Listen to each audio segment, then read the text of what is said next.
Empezar el camino. Así empieza el camino de las lágrimas. Así, conectándonos con lo doloroso, porque así es como se entra en este sendero, con este peso, con esta carga, y también con una creencia inevitable, aunque siempre engañosa, la supuesta conciencia de que no lo voy a soportar. Aunque parezca increíble, todos pensamos, al comenzar este camino, que es insoportable. No es culpa nuestra, o por lo menos no es solamente nuestra culpa. Hemos sido entrenados por los más influyentes de nuestros educadores para creer que somos básicamente incapaces de soportar el dolor de una pérdida, que nadie puede superar la muerte de un ser querido, que moriríamos si la persona amada nos deja y que no podríamos aguantar ni siquiera un momento el sufrimiento extremo de una pérdida importante, porque la tristeza es nefasta y destructiva. Y nosotros vivimos así, condicionando nuestra vida con estos pensamientos. Sin embargo, como casi siempre sucede, estas creencias aprendidas y transmitidas con nuestra educación son una compañía peligrosa y actúan la mayoría de las veces como grandes enemigos que empujan a costos mucho mayores que los que supuestamente evitan. En el caso del duelo, por ejemplo, llevarnos al enfermizo destino de extraviarnos de la ruta hacia nuestra liberación definitiva de lo que ya no está. Hay una historia que dicen que es verídica. Aparentemente sucedió en algún lugar de África.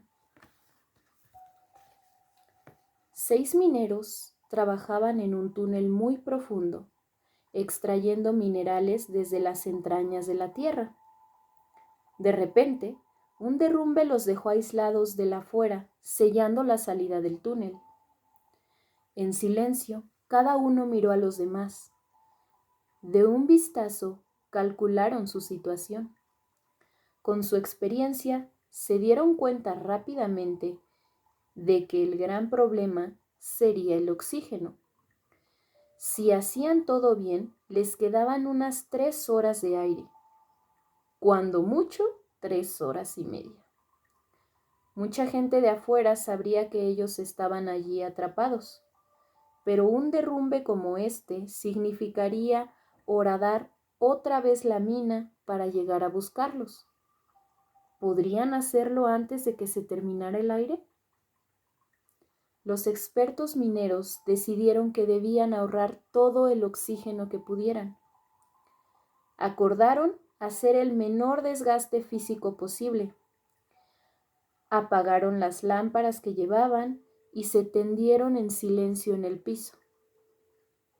Enmudecidos por la situación e inmóviles en la oscuridad, era difícil calcular el paso del tiempo. Incidentalmente, solo uno de ellos tenía reloj. Hacia él iban todas las preguntas. ¿Cuánto tiempo pasó? ¿Cuánto falta? ¿Y ahora? ¿Qué tal ahora? El tiempo se estiraba, cada par de minutos parecía una hora y la desesperación ante cada respuesta agravaba aún más la tensión.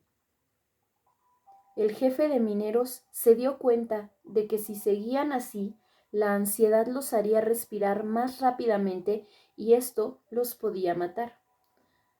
Así que ordenó al que tenía el reloj que solamente él controlara el paso del tiempo. Nadie haría más preguntas. Él avisaría a todos cada media hora. Cumpliendo la orden, el del reloj controlaba su máquina. Y cuando la primera media hora pasó, él dijo: «Ha pasado media hora». Hubo un murmullo entre ellos y una angustia que se sentía en el aire. El hombre del reloj se dio cuenta de que a medida que pasaba el tiempo, iba a ser cada vez más terrible comunicarles que el minuto final se acercaba. Sin consultar a nadie, decidió que ellos no merecían morirse sufriendo. Así que la próxima vez que les informó que había transcurrido la media hora, habían pasado en realidad 45 minutos. No había manera de notar la diferencia, así que nadie siquiera desconfió. Apoyado en el éxito del engaño, la tercera información la dio casi 1 hora después. Dijo: pasó otra media hora, y los 5 creyeron que habían pasado encerrados en total 1 hora y media, y todos pensaron en cuán largo se les hacía el tiempo. Así siguió el del reloj. A cada hora completa les informaba que había pasado media hora. La cuadrilla apuraba la tarea de rescate.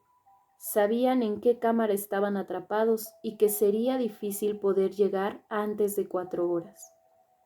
Llegaron a las 4 horas y media. Lo más probable era encontrar a los 6 mineros muertos. Encontraron vivos a 5 de ellos.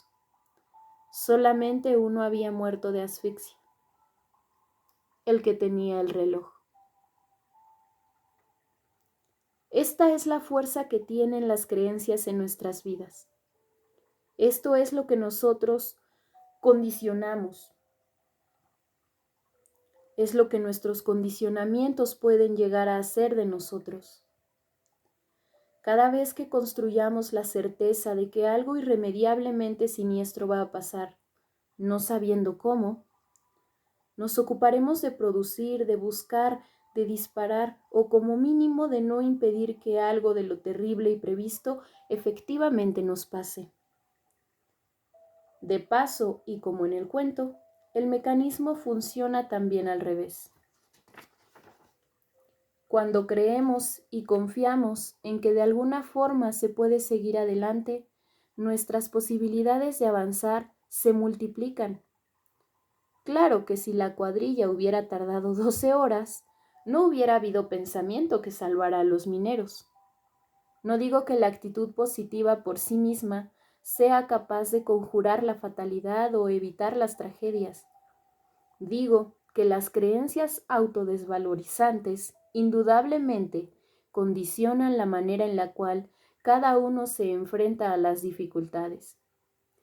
El cuento de los mineros debería obligarnos a pensar en esos condicionamientos, y esto será lo primero que hay que aprender. Es imprescindible empezar por aquí, porque uno de los más condicionantes y falsos mitos culturales que aprendimos con nuestra educación es justamente el de que no estamos preparados para el dolor ni para la pérdida. Repetimos casi sin pensarlo: no hubiera podido seguir si perdía aquello. No puedo seguir si no tengo esto. No podría seguir si no consigo lo otro. Cuando hablo de los mecanismos generadores de nuestra dependencia, digo siempre que cuando yo tenía algunas horas o días de vida, era claro que no podía sobrevivir sin mi mamá, o por lo menos sin alguien que me diera sus cuidados maternales. Mi mamá era por entonces literalmente imprescindible para mi existencia, porque yo no podía vivir sin ella. Después de los 3 meses de vida, seguramente me hice más consciente de esa necesidad, pero descubrí, además, a mi papá, y empecé a darme cuenta de que verdaderamente no podía vivir sin ellos. Algún tiempo después ya no era mi papá y mi mamá, era mi familia, la fuente de donde brotaba todo lo necesario: amor, compañía, juego, protección, regalos, valoración, consejo. Mi familia incluía a mucha gente. Incluía a mi hermano, algunos tíos y alguno de mis abuelos. Yo los amaba profundamente y sentía, me acuerdo de esto, que no podría vivir sin mi familia. Después apareció la escuela y con ella mis maestros, la señorita Ángelos, el señor Almejún, la señorita Mariano y el señor Fernández, a quienes creí a su tiempo imprescindibles en mi vida. En la Escuela República del Perú conocí también a mi primer amigo, el entrañable Pocho, valiente, de quien pensé en aquel momento que nunca, nunca podría separarme. Siguieron después mis amigos de secundaria y, por supuesto, Rosita. Rosita, mi primera novia, sin la cual, por supuesto, yo sabía que no podría vivir. Y después el grupo de teatro, los amigos del billar y la universidad que encarnaba la carrera, el futuro, la profesión. Yo pensaba, claro que no podría vivir sin mi carrera. Hasta que después de algunas novias también imprescindibles, conocí a Perla. Yo sentí inmediatamente lo que creía no haber sentido nunca antes, que no podía vivir sin ella. Quizá por eso hicimos una familia sin la cual no sabría cómo vivir. Y así, despacito y con tiempo, fui sumando ideas, descubriendo más imprescindibles. El hospital, mis pacientes, la docencia, algunos amigos, el trabajo, la seguridad económica, el techo propio y aún después más personas, más situaciones y más hechos sin los cuales ni yo ni nadie en mi lugar podría razonablemente vivir. Hasta que un día, exactamente el 23 de noviembre de 1979, sin ninguna razón para que sea ese y no otro el día, me di cuenta de que yo no podía vivir sin mí. Nunca me había dado cuenta de esto. Nunca había notado lo imprescindible que yo era para mí mismo. Estúpido, ¿verdad? Todo el tiempo sabía yo sin quién no podría vivir y nunca me había dado cuenta, hasta los 30 años, que sobre todo no podía vivir sin mí. Fue interesante desde allí y hasta aquí de todas formas, confirmar cada día que me sería verdaderamente difícil vivir sin algunas de esas cosas y personas, pero esto no cambiaba ni un poco el valor del nuevo darme cuenta. Me sería imposible vivir sin mí.